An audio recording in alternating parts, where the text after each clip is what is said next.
Bonjour Nizar Derdabi, bienvenue une nouvelle fois dans la matinale de Medi 1 TV.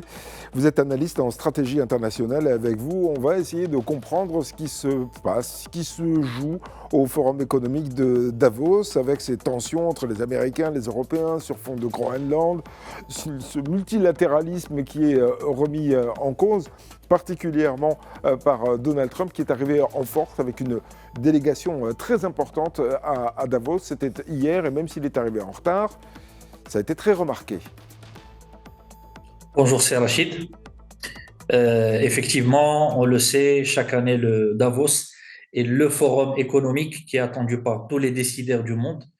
Et par décideurs, j'entends les décideurs politiques, économiques et toutes les personnes influentes. On dit que c'est Davos qui donne réellement le baromètre des décisions politiques économiques. Et comme vous avez si bien dit, à tout seigneur, tout honneur, l'invité principal qui était attendu avec impatience, c'est Donald Trump. D'abord parce qu'il incarne en lui le rôle de puissance majeure, la puissance économique, mais aussi celle qui pèse le plus au niveau de la diplomatie internationale.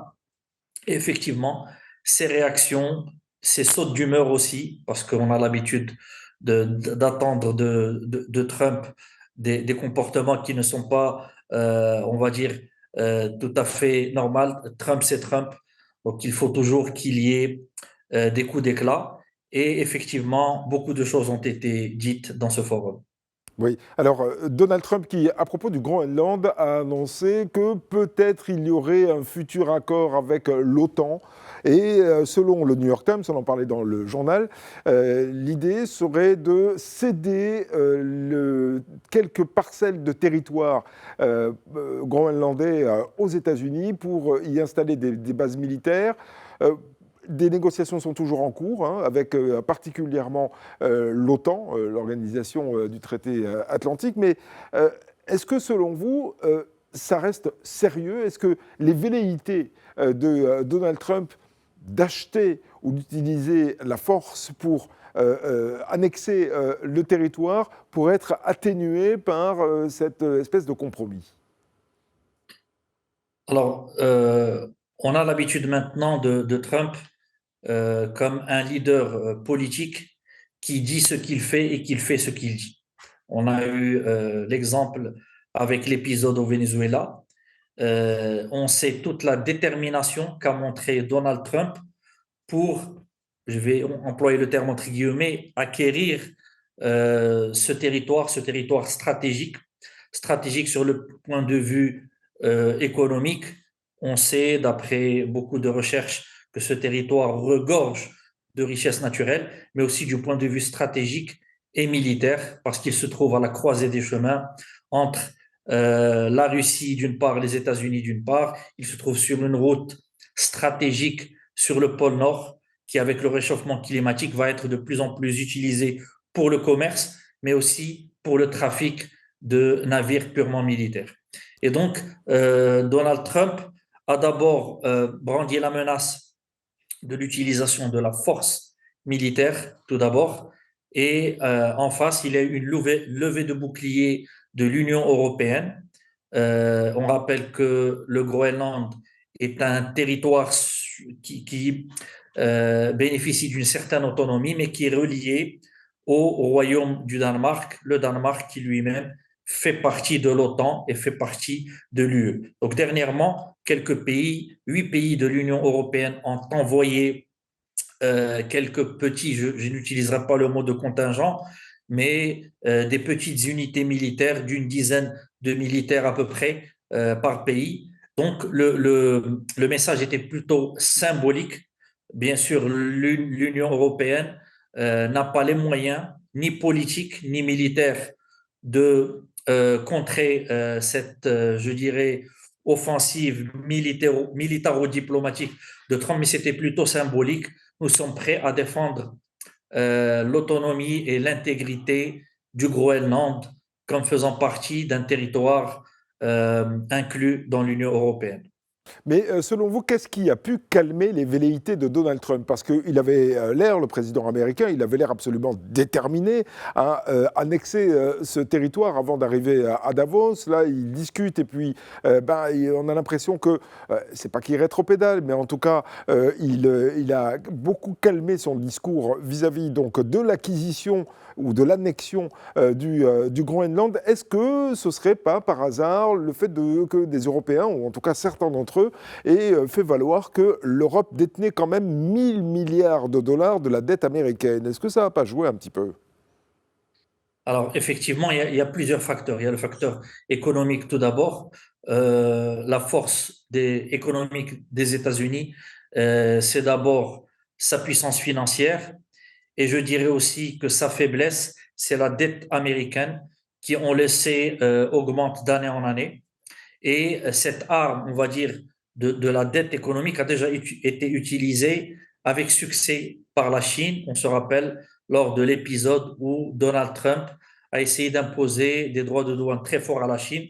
La Chine qui détient beaucoup de bons du Trésor américain, c'est-à-dire ce qui représente la dette américaine, ont commencé à liquider ces bons du Trésor et par effet immédiat, Donald Trump, c'est, je vais dire un peu,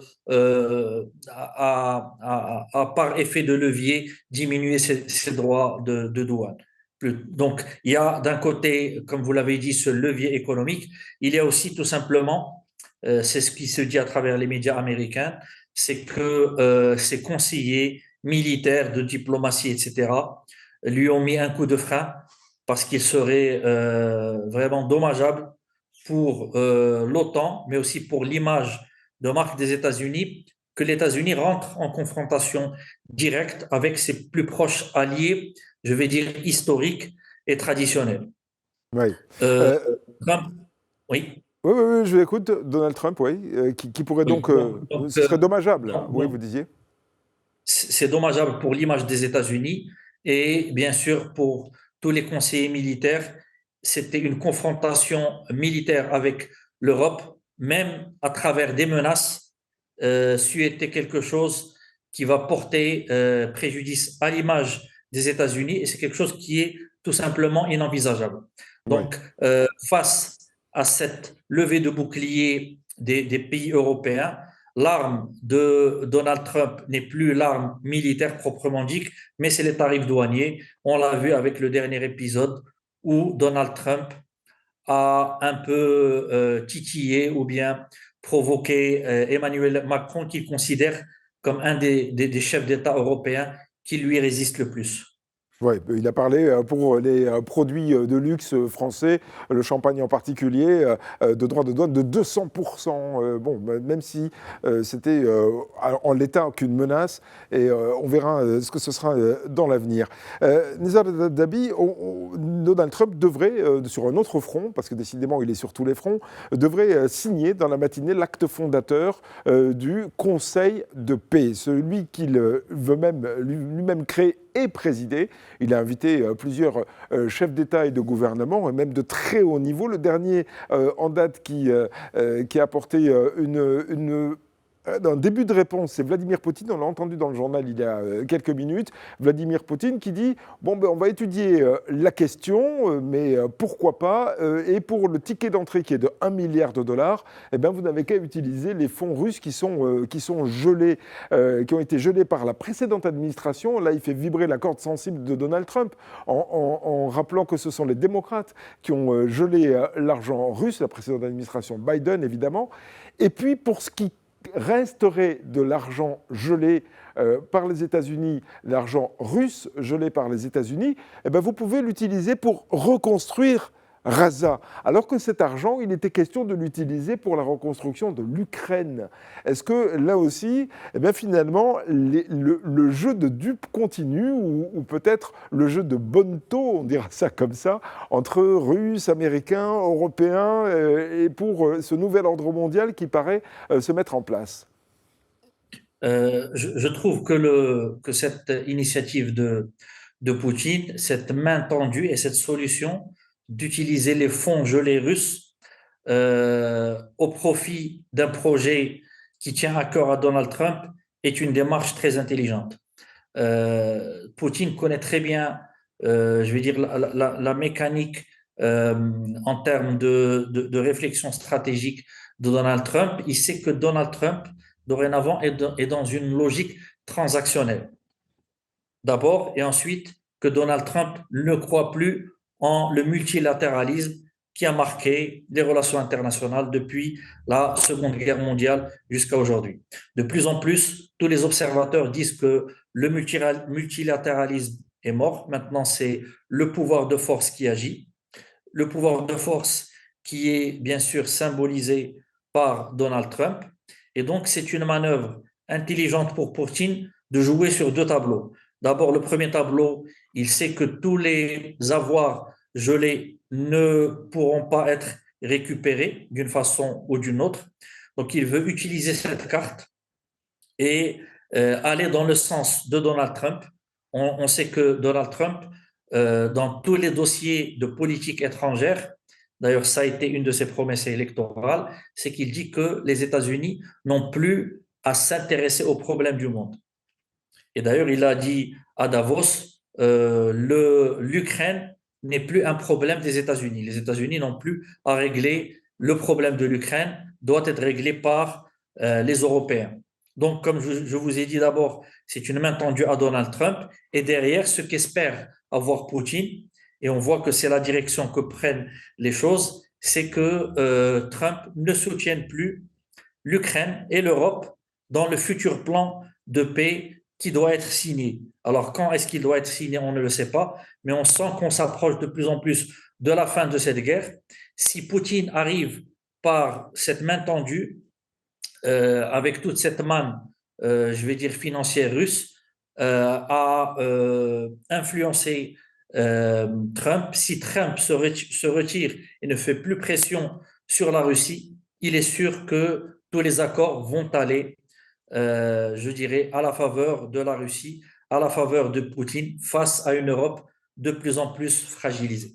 Oui, l'Europe qui ne ferait pas le poids face à la Russie, c'est ce que vous dites? Effectivement, elle ne fait pas le poids sur le plan diplomatique, sur le plan aussi du soutien militaire. Qu'est-ce qui fait que l'Ukraine parvient à maintenir son effort de guerre? C'est bien évidemment les armes américaines, le soutien américain à cette guerre. Alors certes, ce soutien américain n'est plus ce qu'il est depuis l'époque de Biden, mais toujours est-il que actuellement, sur la scène internationale, Trump détient réellement les ficelles de tous les conflits à travers le monde. On l'a vu ces derniers mois. Et par effet, je dirais, mécanique, Poutine comprend très bien que, euh, comme je l'ai dit, Trump, qui agit par une logique transactionnelle, peut effectivement faire pression sur l'Europe et sur l'Ukraine. Je l'ai dit tout simplement par arrêter la livraison d'armement. Et tout cela va bien évidemment dans le sens de Poutine et de la Russie. Oui. Alors pour revenir sur ce forum économique mondial de Davos, édition 2026 avec la présence physique de Donald Trump et une importante délégation américaine, est-ce qu'on peut dire, eu égard à la recomposition qui est en train de se produire, que finalement il y aura un après, et, enfin un avant surtout, et un après Davos 2026? Alors, effectivement, ce forum de Davos 2026 marque, comme je l'ai dit tout d'abord, la fin du multilatéralisme et ça aussi, ça a été, à mon avis, le sens que va prendre le cours de l'histoire sur le plan diplomatique. Ça a été très bien résumé par la déclaration du Premier ministre canadien, Mark Carney, qui a dit à peu près, nous savons que l'ancien ordre ne reviendra pas, donc c'est-à-dire il parle de l'ancien ordre des relations internationales, que la nostalgie n'est pas une stratégie. Donc tout ça pour faire avancer l'idée que actuellement, face aux superpuissances qui sont les États-Unis et la Chine, à laquelle on peut peut-être ajouter la Russie n'est pas une superpuissance économique, elle demeure encore une superpuissance militaire. Toutes les autres puissances, à savoir le Canada, les pays européens, n'ont plus le pouvoir de peser comme avant et qu'il faut actuellement voir les relations internationales comme un rapport de force et non plus comme je l'ai dit, une communauté qui répond à des règles et surtout qui repose sur des organisations comme le Conseil de sécurité, l'Assemblée générale des Nations unies, qui malheureusement, on le voit, ne pèsent plus rien du tout dans le concert des nations. Oui. Alors justement, on l'a dit, Davos, c'est le Gotha politique, le Gotha mondial, évidemment, et c'est aussi le Gotha économique. Alors, face à cette recomposition, cette fin du multilatéralisme tel que vous le décrivez, et face à ce nouvel ordre mondial, est-ce que les principales entreprises mondiales qui sont présentes à Davos ne vont pas être davantage frileuses pour leur avenir? Est-ce que ça pourrait poser, grosso modo, ce qui s'entend côté politique, des problèmes ou en tout cas de la prudence économique pour l'avenir? Alors, il faut faire la part des choses entre opérateurs privés économiques et on a aussi les organisations internationales comme le FMI, comme la Banque mondiale. Et d'ailleurs, en parlant d'organisations internationales, Trump, effectivement, est en train d'acter, je ne vais pas utiliser le mot de mort, mais le mot de perte d'influence, tout simplement, parce qu'on sait que Donald Trump s'est retiré de plus d'une soixantaine d'organisations internationales. Et quand on dit que les États-Unis se retirent de ces organisations internationales, l'impact direct, c'est d'abord l'impact financier. Les organisations internationales sont financées uniquement par les donations des pays et on sait que les États-Unis sont le premier donateur à l'échelle mondiale. Alors pour revenir dans le cadre des grandes entreprises, des grandes multinationales, qui effectivement sont toutes présentes à Davos parce que réellement, l'intérêt de ce forum est d'abord un forum économique où les grands décideurs économiques de ce monde se retrouvent ensemble pour discuter des nouvelles tendances, des tendances surtout dans le domaine de l'investissement. Et malheureusement, les décideurs politiques et surtout Donald Trump est une personnalité qui va, je vais dire, donner le tempo et les grandes tendances politiques qui vont influer surtout le domaine économique. Alors, ceci n'empêche pas que les tendances économiques répondent aussi à d'autres facteurs qui sont des facteurs d'investissement et on sait que depuis le début de la présidence de Donald Trump, la santé économique des États-Unis se porte bien. Paradoxalement, avec cette série de crises, de tensions, de conflits au niveau international, il n'y a pas encore un impact négatif sur le monde des affaires. Et effectivement, Davos est aussi un forum où les leaders économiques se rencontrent dans les couloirs et tous les grands deals et toutes les grandes tendances économiques se concrétisent d'abord dans ce forum. Oui. Vous voulez dire qu'il y a la posture politique et puis il y a le réalisme économique? Effectivement, d'ailleurs, Donald Trump, on sait qu'il fonctionne. D'abord, c'est le business pour lui qui prime. Vous avez cité le plan de paix qu'a prévu Donald Trump, d'ailleurs, où il se substitue aux organisations internationales.